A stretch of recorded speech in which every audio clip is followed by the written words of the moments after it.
Eu sou Thiago Santoli, eu sou terapeuta e sou professor de hipnose e trabalho com hipnose voltada ao público infanto-juvenil. É muito comum a curiosidade por parte de quem pratica hipnose clínica, principalmente no início, sobre como utilizar em crianças as técnicas que são aprendidas. E a boa notícia que eu tenho para dar para vocês é que trabalhar com criança é um processo que ele é muito leve, ele é um processo muito rápido e muito, mas muito divertido. Se você pretende atender criança, pode se preparar, porque terá muitas e muitas surpresas positivas. E nos próximos minutinhos eu vou trazer algumas dicas e particularidades sobre esse processo de tratamento para criança, e isso te possibilitará iniciar de forma confiante o atendimento voltado a esse público.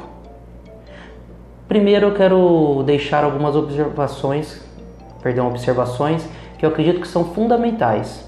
As crianças, elas são abertas às sugestões e são muito facilmente suscetíveis à hipnose. Na verdade, elas estão em hipnose o tempo todo, mas é fundamental que você conquiste a confiança da criança. E isso vai ser o que vai exigir um pouquinho da sua atenção. Você precisará entrar no mundo dela e passar a ela que você está ali para ajudar e para trazer algo de bom. É preciso que você fuja, sabe aquele estereótipo do terapeuta ou do médico? Porque, ao contrário dos adultos, uma criança ela não vê tanta autoridade assim nestes profissionais. Outra observação que é interessante é que não adianta os pais quererem a mudança. Sabemos que é fundamental para o processo de hipnose o engajamento do cliente, que neste caso é a criança. E se a mesma não tiver motivação ou se ela tiver um ganho secundário muito presente, você terá muitas chances de fracassar no processo. Eu diria até que esse é o maior desafio do terapeuta que trabalha com criança, porque logo de início você precisará identificar detalhes e pistas sobre o que a criança realmente quer. Se ela está disposta a fazer o trabalho. E você tem que estar disposto a não aceitar todos os casos. Ou pelo menos saber que não terá tanto sucesso assim na terapia. Existem alguns fatores também a se considerar que muitas vezes em adultos a gente não dá tanta importância. E dentre esses assuntos a se considerar com crianças, principalmente estão a idade biológica e mental dessa criança, a comunicação, você tem que usar uma comunicação diferente, adequada a essa idade. Se a criança conhece números muito bem ou se não tem identificação de números. Qual é o nível de desenvolvimento cognitivo, como essa criança se relaciona e como também ela se relaciona com a questão de tempo, como é a relação dela com emoções. Uma criança, nós sabemos que ela tem uma diferença de relação com a emoção e com o tempo diferente de um adulto. Eu costumo dizer que a quem vem aqui na minha clínica, que todos nós somos seres únicos. Mas em atendimentos com criança, essa relação entre o seu mundo individual e a percepção dele é muito mais forte e aparente. Quando eu menciono para amigos terapeutas, que eu trabalho com crianças, a primeira pergunta que surge sobre o tema é: mas Thiago, como eu vou fazer uma indução na criança? E para esta, que é a maior dúvida, a resposta é a mais simples possível, pois essa é a parte mais fácil de todo o processo. Basta que eu peça para a criança fechar os olhos e imaginar.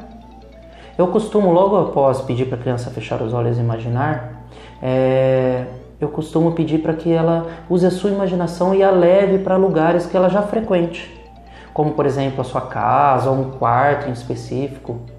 Aí então eu vou criando metáforas que condizem com elementos que ela já me trouxe na nossa conversa prévia. Por exemplo, se ela gosta de assistir televisão em um certo lugar, eu vou trazendo metáforas relacionadas a isso. Existem aí inúmeras adaptações de induções que são direcionadas para esse público. Como, por exemplo, dizer a uma criança que é fã do Homem-Aranha que ela agora possui o poder de lançar teias e que pode fazer isso nos seus olhos ou nos seus pés. E ela irá acreditar nisso. E este convincer já abre todas as possibilidades para continuar o restante do trabalho e ter resultados da melhor forma possível. Eu costumo, na clínica, trabalhar diferentes abordagens para cada grupo etário. Eu costumo dividir essa faixa etária. Com crianças de 4 até 6 anos, porque 4 é o mínimo que eu atendo, o processo ele se dá assim de forma de olhos abertos. que é o chamado, né, estado de vigília. Eu me coloco como terapeuta apenas como um contador de histórias, onde essas histórias servem para estimular a imaginação e dar sugestões embutidas para o subconsciente. E de olho aberto ela tem grandes resultados. Outra opção para trabalhar é o uso de sugestões diretas, que em adultos a gente sabe que nem sempre é o ideal, né? Mas para o público de crianças entre 5 e 9 anos é a melhor opção. E isso já se mostra assim, suficiente para garantir o sucesso. Já para crianças que têm a partir de 10 anos, eu já considero possível trabalhar com técnicas que são usadas em adultos. Eu faço algumas pequenas adaptações ao perfil cognitivo desse meu cliente, né? Mas eu uso técnicas como, por exemplo, hipnoanálise, que é o caso da terapia por partes, ou até mesmo uma regressão, já é muito possível nessa fase a partir dos 10 anos. Na regressão com essas crianças, né, o que pode ser feito é usar metáforas para que de uma forma indireta ela resolva essas questões do passado. Por exemplo, ao invés de buscar um momento, busque um sentimento. Eu costumo usar aqui que eu peço para que a criança se imagine de frente a um lago, onde nesse lago existem bolhas de emoções. Algumas bolhas que são boas, outras bolhas que são ruins e que estão incomodando. Então nós vamos juntos fazendo esse processo de pescar as bolhas ruins e de trabalhar aquele sentimento ruim. Para regredir eu digo que, agora quando você fechar a sua mão você estará em contato com essa bolha. E irá no início, no dia que você ganhou essa bolha. E você vai descobrir como se sentiu a primeira vez que ganhou essa bolha. Essa forma de trabalho até que pode trazer algumas lembranças da infância, de acontecimentos reais da infância. Mas na maioria das vezes o foco ali é apenas na emoção. E isso assim para um trabalho com a criança já é extremamente suficiente e dá os mesmos resultados. E até mesmo em um atendimento com adultos, né, é possível a gente descobrir que o mesmo encontra algumas dificuldades para acreditar que possui todos os recursos necessários para vencer aquele problema. E é a hora que o papel do terapeuta se dá em eliciar esses recursos. Mas, pois bem, na criança também pode acontecer isso. Pode acontecer de durante uma regressão ela não ter experiência suficiente na sua vida para ter recursos para essa mudança. Mas assim, particularmente eu acredito que todos nós, em qualquer faixa etária, nós temos esse poder de mudança e de transformação. Mas vamos imaginar o seguinte, você está numa situação no seu consultório, aí você resolveu utilizar alguma técnica de regressão e decidiu que essa era a melhor forma de abordagem para um momento, durante aquele processo ali com a criança. Tá? Mas aquela criança no processo de regressão, aquela criança atual, não conseguiu auxiliar a criança do passado e não conseguiu ressignificar. Então o que faremos? Aí eu trago várias opções para contornar esse tipo de situações. Como por exemplo, você pode perguntar à criança qual idade ela teria quando se tornasse um adulto e fosse capaz de ajudá-la naquela situação do passado. É interessante você estar pronto, tá? Para ter respostas assim bem diferentes, como por exemplo, eu terei 600 anos quando eu for um adulto. Ou alguns casos eles dizem, eu terei a idade do meu irmão, eu terei a idade da minha mãe, e por aí vai. Tem muitas respostas bem legais. E é muito importante você usar essa referência dele para trabalhar. Afinal, se você falar uma idade, ele pode achar que essa idade não é a idade suficiente. Então use o que ele te trouxer, pergunte à criança, tá? E lembre-se sempre que a criança ela tem uma visão diferente entre o tempo, né? E pegar essa representação e levar ela ao passado, o futuro, que ela acredita que é o futuro ideal, levar no passado é a melhor maneira de você dar uma ressignificação para isso. Outra forma que você pode fazer também é usar um personagem, um super-herói, alguém que ela fala que ela goste muito, alguém que ela é muito fã, e usar para que esse super-herói vá lá e ajude ela no passado. Para atender uma criança, você precisa saber que a qualquer momento você vai ter que abandonar todas as técnicas e apenas se divertir. Sim, porque a diversão nesse processo pode ser o seu maior aliado, e isso pode te possibilitar ter resultados assim além do que você imagina. E ainda falando um pouquinho sobre observações desse processo, as crianças tendem a não se concentrar facilmente em uma coisa apenas. E se você for aquela pessoa que fica tentando fazer ela se concentrar, você pode se tornar um inimigo para ela. É muito comum aqui nos meus atendimentos a criança ficar saltando, virando piruleta, enquanto eu estou ali fazendo o meu trabalho. E já aconteceu até casos de uma criança que ficava jogando almofadas, brincando comigo. E eu continuei o processo. Mas no começo isso me dava uma certa dúvida, sabe? Será que eu terei o resultado que esperado? E sabe o que é mais incrível? Depois de atender muitas crianças e reparar que isso acontece continuamente, eu descobri que nada disso atrapalha o processo. E que até mesmo uma criança sem fechar os olhos é possível ter uma experiência fantástica e fazer com que ela chegue a lugares inimagináveis, muito melhor até do que um adulto. Ah, mas isso então significa que eu posso deixar a criança ali e simplesmente ir fazer o meu trabalho ou fazer algum protocolo? Não, não é bem assim, é pelo contrário. Eu diria que é assim que você perceber que a criança já não está mais cooperando e que a paciência dela acabou, ela não está mais querendo se entregar ao processo, chega a hora de você encerrar a sessão imediatamente. Porque você não quer ser aquele chato que fica insistindo para ela fazer algo que ela não queira. Outra questão é que é fundamental que sessões com crianças sejam sessões bem curtas. Meu atendimento com uma criança ele leva aí no máximo 45 minutos. E eu costumo dar um espaço entre uma sessão e outra de 15 dias aproximadamente até 20 dias, para que ela não se enjoe do processo. Se você está interessado nesse nicho, também é importante que você saiba que vai precisar se informar um pouquinho sobre esse mundo infantil. Eu digo isso em relação a saber sobre principais personagens, heróis, jogos, brinquedos e atualidades, porque eles gostam muito de falar sobre isso. E falando sobre esse mundinho em particular, eles gostam quando o adulto entendem o que eles dizem. Desse jeito você consegue a confiança.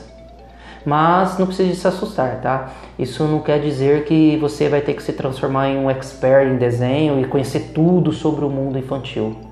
Aliás, quando vem uma criança aqui na clínica, né, e ela traz um assunto que eu não conheço, eu costumo dizer frases como assim? Eu não acredito. Que desenho é esse que eu não conheço? Me fale um pouquinho mais sobre esse. A criança se empolga em contar sobre o desenho. Ou também eu posso dizer, caramba, que maneiro! Onde você assistiu isso aí? Me fala que eu vou assistir. E mais uma vez, isso faz a pessoa se sentir importante, ela sentir que você está interessado. E isso já vai te ajudar a ter tudo o que você precisa no processo com a criança. Outra coisa é que quando você receber uma criança na sua clínica, você precisa mostrar a ela que ela é importante e que ela é o foco ali e naquele momento. Nada mais importa. Uma boa maneira de fazer isso, logo de início, quando você vai ter o primeiro contato com a criança, é você abaixar-se e cumprimentá-la. E seja a primeira pessoa a ser cumprimentada. E faça isso olhando nos olhos dela. E você diz isso também chamando ela pelo nome. Olá, João, tudo bem? E nessa hora você fica atento e aguarde a resposta da criança. Se em algum momento ela fugir desse contato visual com você, é hora de você se levantar, às vezes dar um pequeno toque no ombro, simplesmente para ela perceber que você está ali, e aí sim você se direciona para o acompanhante.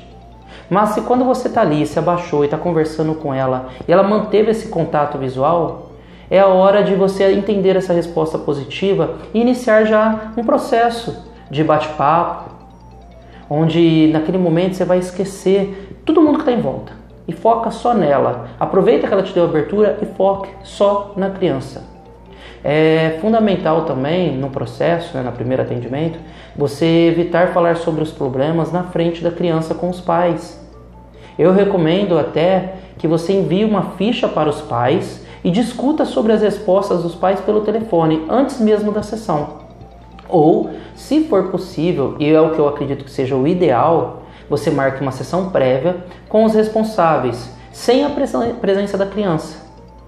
Já aconteceu aqui, por exemplo, durante esses atendimentos da sessão prévia, eu constatar que o problema principalmente era a mãe, por exemplo, e pedir que a mesma fizesse a terapia. E o resultado foi que a mãe acabou fazendo as sessões e a criança nem precisou do tratamento. E outra coisa é que essa entrevista prévia com os pais ou com os responsáveis, longe da criança, ela vai te ajudar a identificar possíveis abordagens para o momento da sessão principal que você terá depois. que aí sim, de forma sutil, você vai precisar descobrir a visão da criança sobre os mesmos relatos de quem te trouxe anteriormente. Na primeira sessão também, nunca esqueça de pedir uma autorização por escrito para realizar o seu trabalho. Isso vai fazer com que você evite problemas futuros também, é uma dica muito importante. E durante o processo, eu procuro sempre estar sozinho com a criança. Eu costumo deixar os pais do lado de fora e deixo a porta semi-aberta. Mas, se em algum momento a criança demonstrar que está incomodada com a presença dos pais do lado de fora, ou que demonstrar que gostaria que os pais estivessem dentro da sala, eu faço a vontade dela, porque afinal ela precisa se sentir confortável. Eu deixei para o final agora falar um pouquinho sobre a parte que eu acho a mais desafiadora. Quero falar um pouquinho sobre o papel dos pais e demais figuras de autoridade nesse processo de mudança. A influência de pais, professores ou de qualquer outra pessoa responsável aí pela educação da criança é muito forte, e isso por muitas vezes pode se tornar um grande obstáculo. Os adultos eles acabam transferindo os seus problemas pessoais e traumas para as crianças, E essas, por sua vez, acabam aceitando isso como verdade. Ou, quando não aceitam, acabam criando conflitos internos que são muito prejudiciais. Para a mudança em todo esse trabalho e para que ele seja produtivo, é fundamental que todos os envolvidos estejam engajados. Eu chamo isso de triângulo da mudança, onde envolve o terapeuta, a criança e as influências externas. É um processo onde as três partes têm que trabalhar juntos. Os pais eles precisam estar dispostos a participar do processo, inclusive com mudanças na rotina e até mesmo na própria postura perante a criança. É preciso assim deixar bem claro que não adianta nada eles terceirizarem a solução do problema para mim, porque todo o trabalho que eu faço aqui na clínica ele pode ser facilmente perdido no convívio familiar. E nós sabemos que na verdade nós não somos mágicos, que simplesmente estalam os dedos e transformam o mundo. Então fique sempre muito atento a se o pai também está engajado, se os responsáveis também estão engajados em participar desse processo, tudo bem? E é isso aí, pessoal, eu vou ficando por aqui. O assunto é um assunto que ele é muito extenso e ele merece e pode ser aprofundado. E se você está interessado no tema, quer ter mais informações ou quer simplesmente bater um papo, entre em contato comigo. Vai ser um prazer poder dar mais informações, dicas, conselhos ou até mesmo conhecer pessoas novas. E se você quer me encontrar também em redes sociais, basta que você digite lá Thiago Santoli, você vai me encontrar em qualquer uma delas.